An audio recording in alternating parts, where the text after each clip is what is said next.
Kita yang berada di sini ini bertanggung jawab kepada 260 juta penduduk Indonesia. Asal untuk rakyat, asal untuk negara. Saya pertaruhkan reputasi politik saya.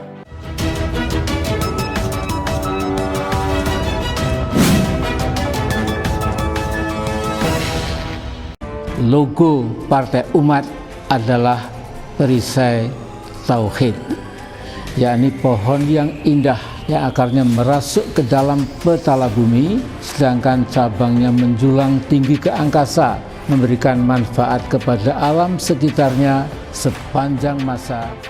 Tahun politik untuk Indonesia tinggal menghitung hari. Sebagian besar partai politik beserta tokoh-tokohnya mulai mencari panggung demi mengejar elektabilitas dan popularitas menjelang 2024. Untuk melahirkan sebuah kekuatan politik umat Islam yang memang sudah dirancang sejak 2019 ya, dari awal bulan Juli. Jadi kita telah mempertimbangkan banyak hal, kita berkesimpulan sesungguhnya umat Islam memerlukan sebuah partai politik yang kuat.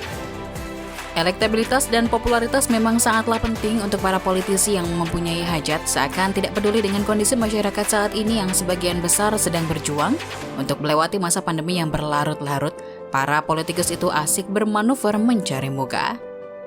Beberapa tokoh yang berpeluang maju di Pilpres 2024 ramai-ramai pasang baliho besar di sudut-sudut kota dengan harapan bisa mendongkrak tingkat keterkenalan mereka. Cara itu dinilai kurang etis untuk saat ini karena dirasa menghamburkan uang di saat rakyat menderita. Pada akhirnya baliho mereka bukannya mendongkrak elektabilitas, malahan menjadi bumerang bagi si pemasang karena dikritisi oleh berbagai elemen masyarakat. Blunder konyol itu pernah juga dikomentari oleh seorang mantan politisi PAN yang kini mendirikan partai sendiri, Mbah Amin Rais. Namun bukannya lebih baik, komentar Amin Rais ini malah lebih konyol dari manuver politikus baliho tersebut. Di awal, Amin Rais mengatakan jika pemasangan baliho itu merupakan cara yang kuno dan telah ketinggalan zaman, karena zaman telah berubah dan tidaklah berdampak apa-apa untuk elektabilitas mereka. Sekarang zaman sudah berubah juga. Disangkanya kalau Mbak Puan membuat baliho gede-gede itu kemudian bisa mempengaruhi, ternyata malah backlash. Namun sesaat kemudian ia malah meminta kader partai baru bentukannya itu untuk melakukan hal yang sama untuk mendongkrak popularitas partainya. Saya kira sudah waktunya loh, kita ini bukan di DIY di mana-mana itu mulai ada, tak terlalu banyak juga, tapi harus ada gambar-gambar logo kita ini atau bendera Partai Umat di mana-mana, karena betapapun manusia itu akan terpengaruh juga oleh apa yang dilihatnya. Kemunafikan Mbak Amin dipertontonkan oleh dirinya sendiri, seolah-olah Tuhan sedang memainkan perannya untuk mempermalukan orang yang gemar memanfaatkan agama demi nafsu berkuasanya itu. Jangan lupa untuk subscribe dan nyalakan lonceng notifikasinya. Sekarang buat ribuan kaos PAN, buat ribuan bendera, buat ribuan apapun lah, logo dan lain-lain, supaya disebar. Dia mengatakan, Pak, kuno Pak. Pan tahunya Pak Amin Rais kok sudah, Pak Amin sudah cukup lah, nggak usah pakai gambar-gambar. Saya kira itu agak sining juga. Ya. Artinya tidak semudah itu. Ya. Pemasangan baliho di kala pandemi melanda bukanlah hal etis, namun ternyata itu masih jauh lebih baik daripada beberapa politisi lainnya yang terus saja mempolitisasi keadaan yang sedang terjadi dengan mengatasnamakan rakyat, padahal kenyataannya tak berperan apapun dalam mengatasi wabah yang sedang melanda.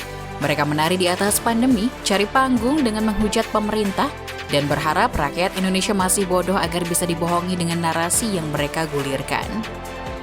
Yang sulit diterima jika dalam menghadapi ancaman serius terhadap kesehatan publik seperti ini, masih ada yang mempertahankan agenda-agenda lainnya. Selain tidak relevan, juga sebenarnya masih bisa ditunda karena tidak mengandung kegentingan yang memaksa. Misalnya, struktur belanja pemerintah dalam pembangunan infrastruktur ternyata masih lebih tinggi dibandingkan alokasi anggaran kesehatan. Berbeda 180 derajat dari gerombolan politikus busuk yang kerjanya terus merongrong untuk mendongkrak partainya.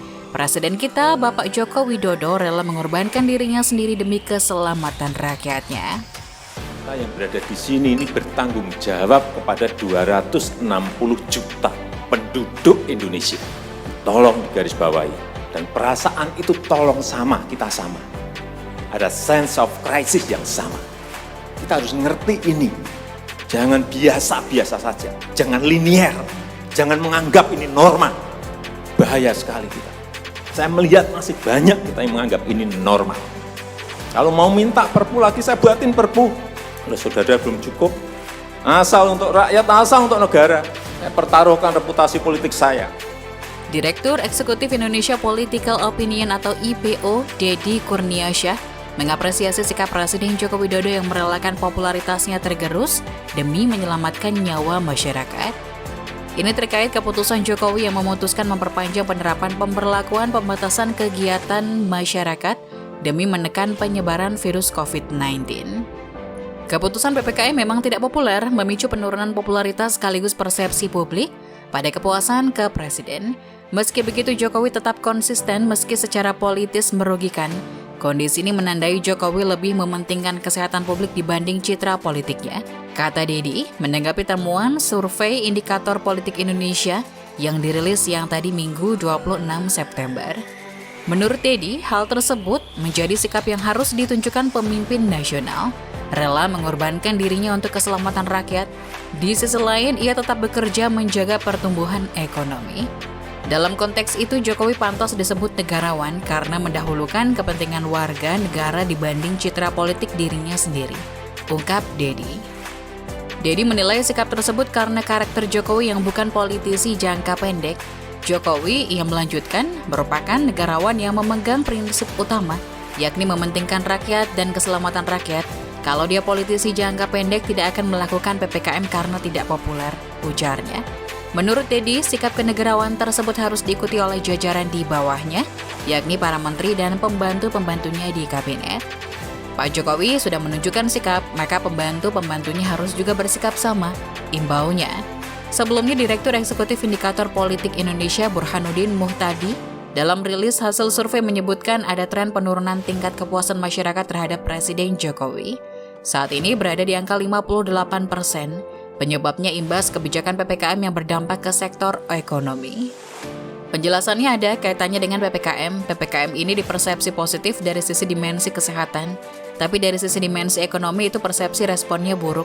Jadi mungkin Presiden dalam konteks ini lebih menitik beratkan kesehatan. Seperti yang disampaikan Presiden Jokowi dalam sidang kenegaraan 16 Agustus lalu, hukum tertinggi dalam bernegara adalah menyelamatkan nyawa, meski efeknya memukul kepuasan publik terhadap Presiden, ujar Burhanuddin. Penerapan PPKM, Burhanuddin melanjutkan, punya dampak dari sisi ekonomi dan berimbas terhadap kepuasan kinerja Presiden. Karenanya, bisa dibilang jika Presiden Jokowi mengorbankan popularitasnya demi menyelamatkan nyawa masyarakat.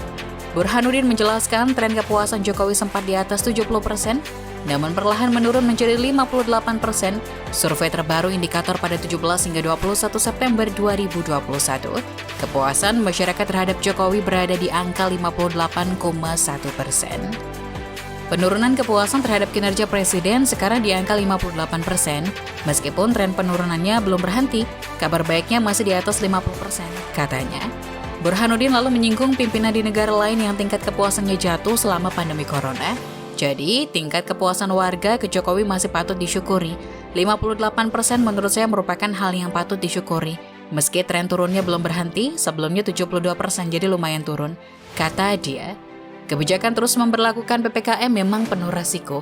Selain membuat sulit, juga menjadi celah bagi lawan politik untuk menjatuhkan beliau. Namun, itu semua tak pernah beliau hiraukan karena mungkin bagi Jokowi, jabatannya saat ini adalah amanah dari rakyat untuk bisa membawa Indonesia semakin maju dan juga melindungi segenap rakyatnya dari segala mara bahaya yang senantiasa mengintai. Benar-benar seorang negarawan sejati Pak Jokowi ini. Saya sangat bersyukur memiliki presiden seperti beliau yang tak selalu akan citra namun tulus bekerja untuk rakyat.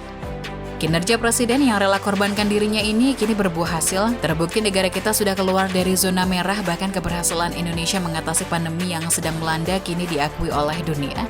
Bukan kaleng-kaleng Amerika yang merupakan negara superpower pun harus mengakui keberhasilan Jokowi.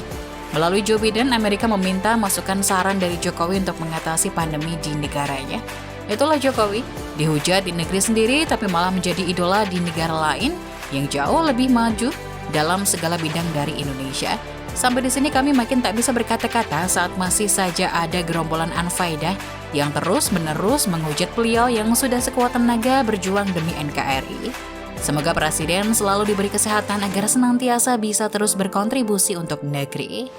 Bagaimana menurut Anda? Tulis komentar kalian di kolom komentar. Jangan lupa like, subscribe, dan bagikan video ini ke media sosial kalian. Salam NKRI, salam dari rakyat jelata.